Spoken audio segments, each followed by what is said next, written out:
প্রাণপণ চেষ্টা করে। ভাই আমাদের তো পালাবার পথ নাই, আমরা যেদিকে যাই ঝুলাবে, এটা হচ্ছে রিয়েলিটি ভাই। আমি আপনি এমন জায়গাতে আমার নিয়ে আইলেন, এই ছেলে আমার 3 জেনারেশনের ছোট ছেলে মানুষ, তার সাথে আমি মুক্তিযুদ্ধ আদর্শ বাম ডান কিছুই থাকবে না, সব মিলেমিশা করতে হবে। শুধু এদেরকে নেতা ওরা বুঝবে কয়েকদিন পরে। ওই যে এরা যেমন 6 মাস পরে বুঝছে যে একটা মুক্তিযুদ্ধ ছিল, তাদের নেতা মাহফুজ আলম বলছে 6 মাস লাগবে না, এরা 1 মাস পরেই বুঝবে আরো কি কয় এরা।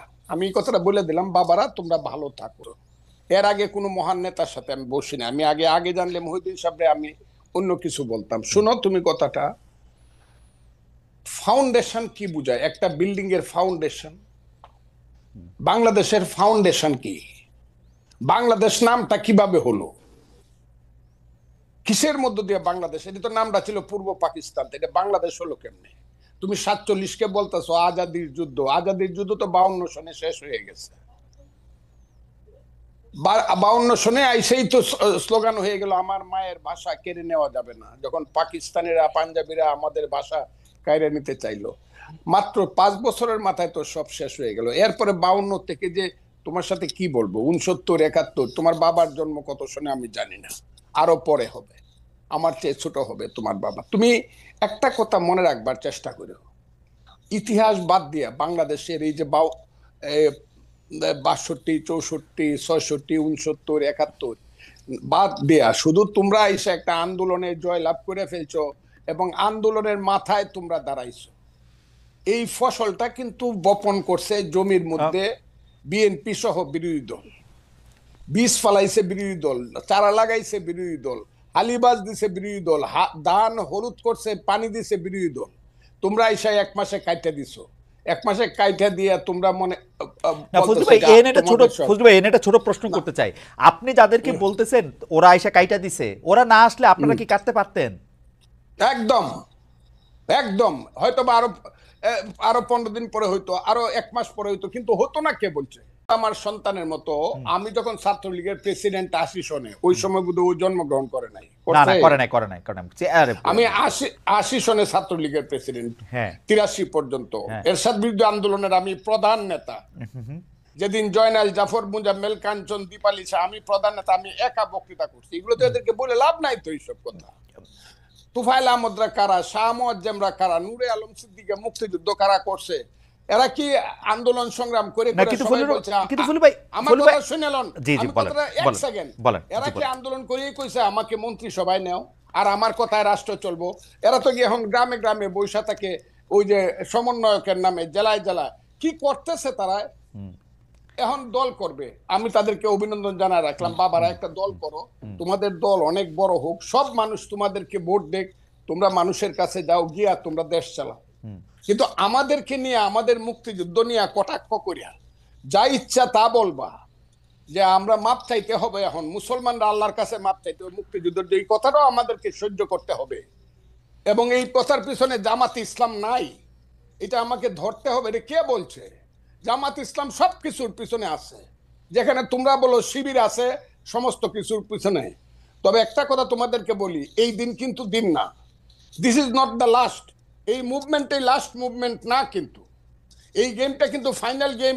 তোমরা যেটা বলতেছো may not be final game in the history, এটা সেমিফাইনাল, ফার্স্ট রাউন্ডও হইতে পারে না। কিন্তু ফুলু ভাই, আপনি কি ওদেরকে বেনিফিট অফ ডাউট দিবেন? ওরা তো প্রত্যাহার করলো, এবং কেউ তো আজকেও হান্নান মাসুদ ওই লেখার কথা আপনি বলতেছে, আজকেও হান্নান মাসুদ বলতেছে যে ও শাস্তি দাবি করে, যে লেখক এই লেখা লিখছে ও দাবি করে যে এডিটর এটা দেখা দেখে নাই সেটা, এটা তো ওর অবস্থান, অনেকের অবস্থা। কার কাছে দাবি করে? জামাতের কাছে। শাস্তি কি জামাতের মতো একটা মেথডিক্যাল দল, একটা ক্যাডার ভিত্তিক দল তো 1 সেকেন্ড লাগে শাস্তি নিতে, জামাতের নিচে কতদিন হয়েছে? আপনি তো নিচে নেই তো, বরং জামাত শিবিরের সেক্রেটারি যে, আমি আপনাকে কি বলবো, সভাপতি যে যেভাবে আমি হেলালের সাথে তর্ক করছে, আজিজুল বাড়ি হেলালের সাথে, মুক্তিযুদ্ধ যে সঠিক ছিল না, এটা কি ছিল, এইসব কুকথা আকথা বা ওই যে কুযুক্তি, আমি তো ছেলেদের সাথে আলাপ করতে না। আপনি ছেলেদের সাথে আলাপ করেন না, আপনার কথা বাংলাদেশের সবাই শুনতেছে। এই মুহূর্তে 13,000 জনের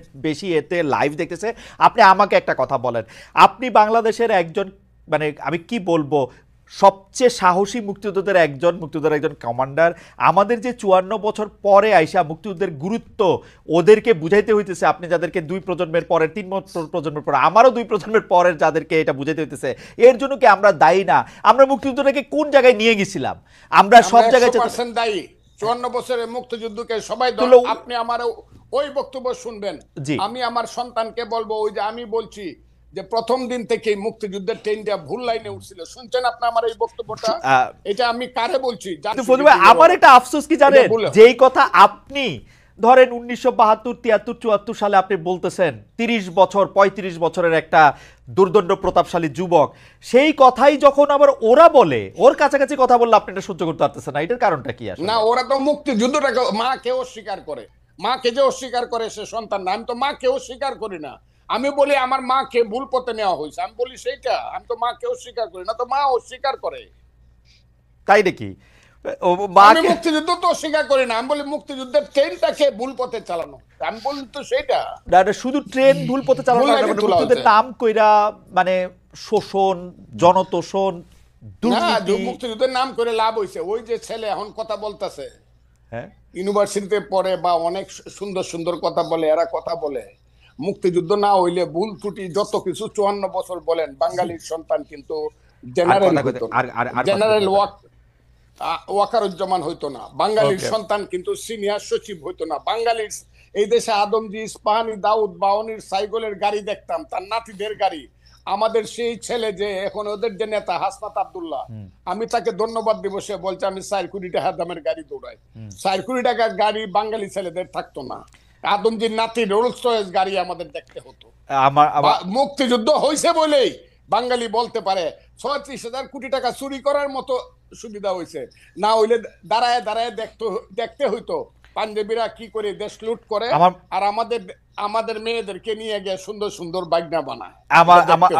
মুক্তিযুদ্ধ সবটা খারাপ এই কথাটা আমি বলবো না। আমার মনে হয় যে ভুল হয়েছে, কিন্তু মুক্তিযুদ্ধ সবটা খারাপ। মুক্তিযুদ্ধ হওয়ার ফলেই বাংলাদেশ নামে একটা দেশ হয়েছে, বাঙালি জাতির একটা রাষ্ট্র হয়েছে। বাস দ্যাটস অল। আমি আপনাকে শেষবারের মতো আসবো 1 মিনিটের একটা প্রশ্ন করার জন্য। সেই প্রশ্নটা হচ্ছে এরকম যে আপনি বাংলাদেশের রাজনীতির, যেটা আমি প্রথমেই করেছিলাম, যে 54 বছরের মধ্যে কোন সময়টা বাংলাদেশ রাষ্ট্র হিসাবে মুক্তিযুদ্ধের আদর্শে পরিচালিত হয়েছে বলে আপনি মনে করেন? আমি বলি তো সেইটা। শুধু ট্রেন ভুল পথে চালানো না, মুক্তিযুদ্ধের নাম কইরা মানে শোষণ, জনতোষণ, দুর্নীতি। মুক্তিযুদ্ধের নাম করে লাভ হইছে। ওই যে ছেলে এখন কথা বলতেছে, হ্যাঁ, ইউনিভার্সিটিতে পড়ে বা অনেক সুন্দর সুন্দর কথা বলে, এরা কথা বলে মুক্তিযুদ্ধ না হইলে ভুল ত্রুটি যত কিছু 54 বছর বলেন, বাঙালির সন্তান কিন্তু জেনারেল ওয়াকারুজ্জামান হইতো না, বাঙালির সন্তান কিন্তু সিনিয়র সচিব হইতো না, বাঙালির এই দেশে আদমজি, ইস্পাহানি, দাউদ, বাওয়ানির সাইকেলের গাড়ি দেখতাম, তার নাতিদের গাড়ি। আমাদের সেই ছেলে যে এখন ওদের যে নেতা হাসনাত আব্দুল্লাহ, আমি তাকে ধন্যবাদ দিব। সে বলছে আমি 4 কোটি টাকা দামের গাড়ি দৌড়াই। 4 কোটি টাকার গাড়ি বাঙালি ছেলেদের থাকতো না। আদমজির নাতি রোলস রয়েস গাড়ি আমাদের দেখতে হতো। মুক্তিযুদ্ধ হয়েছে বলেই বাঙালি বলতে পারে 36,000 কোটি টাকা চুরি করার মতো সুবিধা হয়েছে। না হইলে দাঁড়ায় দাঁড়ায় দেখতে হইতো পাঞ্জাবিরা কি করে দেশ লুট করে, আর আমাদের মেয়েদেরকে নিয়ে গিয়ে সুন্দর সুন্দর বাগনা বানায়। মুক্তিযুদ্ধ সবটা খারাপ এই কথাটা আমি বলবো না। আমার মনে হয় যে ভুল হয়েছে, কিন্তু মুক্তিযুদ্ধ সবটা খারাপ। মুক্তিযুদ্ধ হওয়ার ফলেই বাংলাদেশ নামে একটা দেশ হয়েছে, বাঙালি জাতির একটা রাষ্ট্র হয়েছে। বাস দ্যাটস অল। আমি আপনাকে শেষবারের মতো আসবো 1 মিনিটের একটা প্রশ্ন করার জন্য। সেই প্রশ্নটা হচ্ছে এরকম যে আপনি বাংলাদেশের রাজনীতির, যেটা আমি প্রথমেই করেছিলাম, যে 54 বছরের মধ্যে কোন সময়টা বাংলাদেশ রাষ্ট্র হিসাবে মুক্তিযুদ্ধের আদর্শে পরিচালিত হয়েছে বলে আপনি মনে করেন? সেই সময়টা হলো 10 এপ্রিল থেকে 16 ডিসেম্বর 1972 সন। মানে মোটামুটি ভাবে, হ্যাঁ, 10 এপ্রিল 1971 সাল থেকে 10 এপ্রিল 1971 সাল থেকে 71 না, 10 এপ্রিল 1972 মুক্তিযুদ্ধের পরের কথা বলছি আমি। ওকে, থেকে 4টা এবং আলটিমেটলি 16 ডিসেম্বর পর্যন্ত মানে ওই পথে, মুক্তিযুদ্ধের পথে দেশটা চলছিল। কেন? তখন 309 ঘন্টা বিতর্ক করে বাংলার শ্রেষ্ঠ সন্তানেরা, আবারও বলছি বাংলার শ্রেষ্ঠ সন্তানেরা, আবারও বলছি বাংলার শ্রেষ্ঠ সন্তানের একটা সংবিধান করছিল, যেটা পৃথিবীর শ্রেষ্ঠ সংবিধানের একটা হিসাবে পরিগণিত হইতো, পরে এটা নষ্ট হয়েছে। এই সংবিধানটাকে আবার আমার মাসুদ বাবারা এইটা একদম এটা কি বলছে কবর দিয়ে দিতে চায়। বিরোধিতা তো একটু এমনিই করি না, এই শ্রেষ্ঠ ওই সময়টা 16 এর পর থেকে যা হয়েছে, 16 ডিসেম্বরের পরে 7ই মার্চ আসছে, 73 ভোট হয়েছে 39টা সিটে।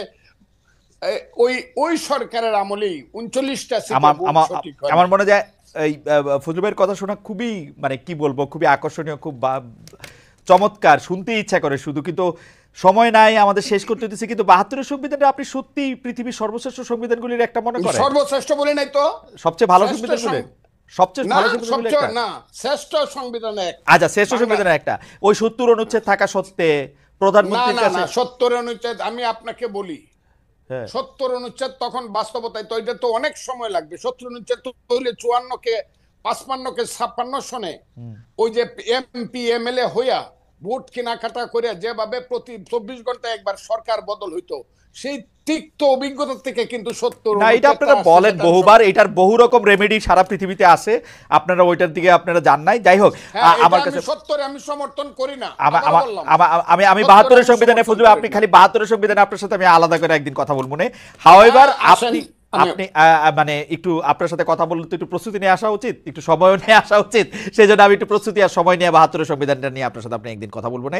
কিন্তু ফজলু ভাই একদম চমৎকার ভাবে বলছেন যে উনি মনে করেন বাংলাদেশ মুক্তিযুদ্ধের চেতনার পথে ছিল হচ্ছে 1972 সালের 10ই এপ্রিল থেকে 4 ডিসেম্বর পর্যন্ত, অর্থাৎ যতক্ষণ পর্যন্ত গণপরিষদ 16 ডিসেম্বর পর্যন্ত, 4 নভেম্বর, হ্যাঁ 16 আপনি 16 ডিসেম্বর পর্যন্ত মনে করতেছেন, তাই তো? বলছি কারণ 16 ডিসেম্বরে গিয়ে এটা কার্যকরী হয়েছে। ওকে, 16 ডিসেম্বর পর্যন্ত কার্যকরী হচ্ছে, আর বাকি সময়টার ক্ষেত্রে তিনি সেটা মনে করেন না। আমরা একটু প্রশ্নটা একটু এক্সটেন্ড করি। আপনারা যে রাজনীতির মধ্যে দিয়ে যাইতেছেন, আমি বাংলাদেশের এই রাজনীতি দিয়া গত 30-32 বছর যতদিন পর্যন্ত এগুলো আমি অবজার্ভ করি, দেখছি যে আওয়ামী বিএনপি যে পথে হাঁটতেছে, আপনারা এই একই পথেই হাঁটতেছেন, ওইটারই আপনারা রাজনীতি মনে করতেছেন। গিয়া এলাকার মানুষে বলবেন ব্রিজ বানাই দিবেন, রাস্তা বানাই দিবেন, কাউরে আপনি টাকা দিবেন, টেন্ডার দিবেন, সাহায্য দিবেন, কারো থেকে চাঁদা নিবেন, কাউরে চাঁদা দিবেন, একই সিস্টেম তো, মানে আপনারা তো আলাদা কিছু হইলেন না। একটা ভাই শোনেন, একটা জিনিস আপনাকে বলি, সবচেয়ে বড় কথাটা হচ্ছে আমি আপনার একটা কথার সাথে সম্পূর্ণ দ্বিমত করি, এবং এই কথাটা আমার কাছে মনে হয়েছে খুবই জেনারেলাইজড একটা কথা। আপনি একটা কথা যেটা রনি ভাইকে বলছেন যে আওয়ামী লীগের দেয়া ছাঁচে বৈষম্য বিরোধী ছাত্র আন্দোলন চলতেছে। ভাই একটা কথা আপনাকে স্পষ্ট করে বলি, সবচেয়ে বড় কথা হচ্ছে বৈষম্য বিরোধী ছাত্র আন্দোলন কোন একজন স্টুডেন্ট কোন একটা কাজ করছে, কোন একজন সাধারণ নাগরিক একটা কাজ করছে, বৈষম্য বিরোধী ছাত্র আন্দোলন নাম ভাঙায় করছে, সমন্বয়ক শব্দটা নাম ভাঙায় করছে, তার মানে সেই দায় এই বৈষম্য বিরোধী ছাত্র আন্দোলন নিবে, এটা কোনোদিন হইতে পারে না। আমরা আমাদের জায়গা থেকে সবচেয়ে বড় যে জিনিসটা দেখছি যে এই পুরো যে আপনি যে সিস্টেমটার কথা বলতেছেন, কালচারটার কথা বলতেছেন, এইটা বৈষম্য বিরোধী ছাত্র আন্দোলন বলতে আপনারা যাদেরকে চেনেন ফেস হিসেবে এই মানুষগুলো এটার জন্য সবচেয়ে বেশি স্ট্রাগল করে যাইতেছে। এই পুরো বাংলাদেশের নতুন যে সংস্কার প্রক্রিয়া, এটার জন্য সবচেয়ে বেশি স্ট্রাগল করে যাইতেছে। কোন জায়গাটা থেকে আসলে এই যে বাংলাদেশে বিগত 16 বছরে এই যে একটা কালচার এস্টাবলিশ করে দেওয়া হয়েছে, মানুষের রন্ধ্রে রন্ধ্রে এই যে বিভিন্ন তোষামোদি, কালপ্রিটগিরি বিহেভিয়ার গুলো ঢুকে গেছে, এই যে বিভিন্ন রকম অপকর্মের সাথে জড়িত হওয়ার প্রবণতা ঢুকে গেছে, ব্যক্তি স্বার্থ এই যে চিন্তা করার যে প্রবণতা ঢুকে গেছে, মানুষ সামগ্রিকভাবে কালেকটিভলি এই জায়গাটা থেকে এখন বের হইতে পারতেছে না। মানুষ এখন প্রত্যেকদিন 100টা তদবির নিয়ে আসে, মানুষ এখনো তাদের জায়গা থেকে নিজেরটা দেখে শুধুমাত্র যে আমি ট্রান্সফার নিয়ে আজকে যদি ভোলা থেকে ঢাকায় যাই আমার ফ্যামিলি একটু ভালো থাকবে, কিন্তু ঢাকার যে ফ্যামিলিটা বরিশালে যাবে তার কি হলো সেটা মানুষ চিন্তা করে না। আপনি যদি আজকে দেখেন এই পুরো বাংলাদেশের যে রাজনৈতিক দলগুলো, এই দলগুলো বিগত অর্ধ শতাব্দী ধরে যেই পলিটিক্যাল কালচারটা প্র্যাকটিস করে আজকের এই অবস্থানে আসছে, এই অভ্যুত্থানের পরও ওই পলিটিক্যাল কালচার থেকে ওই পলিটিক্যাল দলগুলো বের হইতে পারে না, তার রাজনৈতিক নেতৃবৃন্দ বের হইতে পারে না। ভাই শেষ করি, একটু শেষ করি ভাই। ভাই আমরা তো চোখের সামনে থেকে দেখতেছি, আপনাকে বলি ভাই, আপনি তো বাইরে থেকে দেখতেছেন, আমরা চোখের সামনে থেকে দেখতেছি। আপনাকে বলি আজকে এই যে এত এত রক্তের উপরে দাঁড়িয়ে, খুনের হত্যার উপরে দাঁড়িয়ে, লাশের উপরে দাঁড়িয়ে এই যে সরকার, আমরা তো সরকার সরাসরি নাই, কিন্তু আমরা সরকারকেও দেখতে পাচ্ছি, মাঠকেও দেখতে পাচ্ছি। আমাদের সবচেয়ে বড় যে সুবিধাটা হয়েছে, মানুষের না আসল চরিত্রটা আমরা দেখতে পাচ্ছি।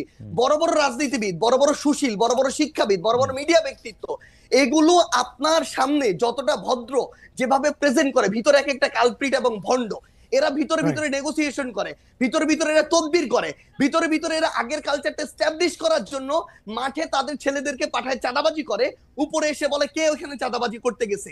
এই যে রাজনৈতিক দলের বড় বড় যে নেতাকর্মীগুলো, তারা যদি মাঠ পর্যায়ে বাংলাদেশের বড় রাজনৈতিক দলগুলো সহযোগিতা না করে, তাদের যারা কর্মী তাদেরকে তলে তলে ওই ভিতরে পাঠায়, আবার উপরে উপরে